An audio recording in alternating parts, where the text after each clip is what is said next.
బిస్మిల్లాహిర్రహమానిర్రహీం. మిత్రులారా, అస్సలాము అలైకుం. దైవ శాంతి అందరిపై కురియుగాక. మీతో 2 నిమిషాలు స్వాగతం. మనము హృదయానికి పట్టే వ్యాధుల గురించి తెలుసుకుంటూ దైవానికి దగ్గర చేసే విషయాలు తెలుసుకుంటూ ఉన్నాము. అందులో ఒకటి, గోప్యంగాను బహిరంగంగాను సృష్టి ప్రభువుకు భయపడ్డము. 2, ప్రమాదంలోను ప్రమోదంలోను సత్యాన్ని వేడుకుండా ఉండడము, సత్యానికి సహకరించడము, సత్యానికి వెన్నుదన్నుగా నిలబడ్డము. సత్యం ఏంటండి? ఈ సృష్టికి కర్త ఒక్కడు అనేది సత్యం. ఆయన మన కంటికి కనిపించడం అనేది సత్యము. దైవం మానవుడు కాదు అనేది సత్యము. ఏమండి, అనుక్షణం కూడా మనల్ని గమనిస్తున్నాడు అనేది సత్యము. మరణం సత్యము. మరణం తర్వాత మరొక జీవితం కూడా సత్యమే. మనం చేసే కర్మలకు మనము ఫలితం అనుభవించాలన్నది సత్యము. అలా కాకుండా దీనికి వ్యతిరేకంగా ఉన్నవన్నీ కూడా సత్యాలే. దైవం ఒకడు కాదు, అనేక మంది. దైవం మనిషి, లేకపోతే నేను ఊహ ద్వారా నేను ఎవరినైతే నేను అనుకుంటానో ఆయన.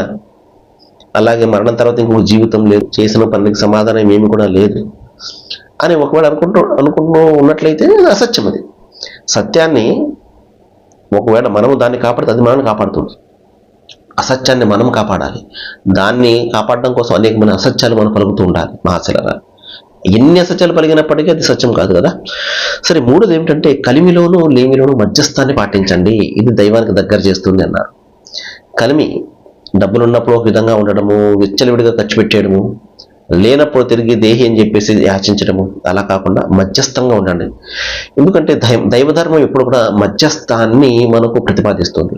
మరీ హై కాదు, మరీ లో కాదు, మీడియంగా ఉండండి, మీడియేట్గా ఉండండి, మీరు మోడరేట్గా ఉండండి. ఇదేమవుతుంది? స్థితప్రజ్ఞత అని చెప్పేసి మనకు చెప్తారు. స్థితప్రజ్ఞత అంటే బాగున్నప్పుడు లేకపోతే ఏమీ లేనప్పుడు ఒకే విధంగా ఉండడం అన్నమాట. జీవితాన్ని ఏ విధంగా నడుపుకోవాలో మనకు తెలియపరుస్తుంది. బాగున్నప్పుడు ఒక విధంగా, లేకపోతే ఏమీ లేనప్పుడు ఒక విధంగా ఉండకుండా అన్నిట్లో కూడా సమానంగా స్థిరంగా ఉండడం అనేది మనకు అది నేర్పుతుంది అనమాట. మహాశిలరా, ఇంకొక 3 విషయాలు చెప్పి ఇవి దైవానికి దూరం చేస్తాయన్నారు. అందులో ఒకటి ఏమిటంటే, బానిసలా మార్చే మీ కోరికలు. 2, పేరాశ. 3, స్వత్కర్ష.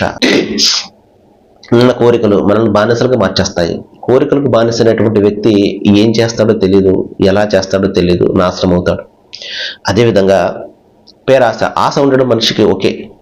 ఆ ఆశ ఎక్కువగా అయితే అది అత్యాశ అవుతుంది.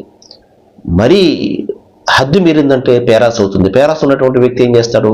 ఎదుటి వ్యక్తిని నాశనం చేయాలి, నేనే బాగుండాలని చెప్పేసి కోరుకుంటాడు. అది అతన్ని నాశనం చేస్తుంది, అతని పరలోకాన్ని కూడా నాశనం చేస్తుంది. సర్వేజన సుఖినో భవంతు.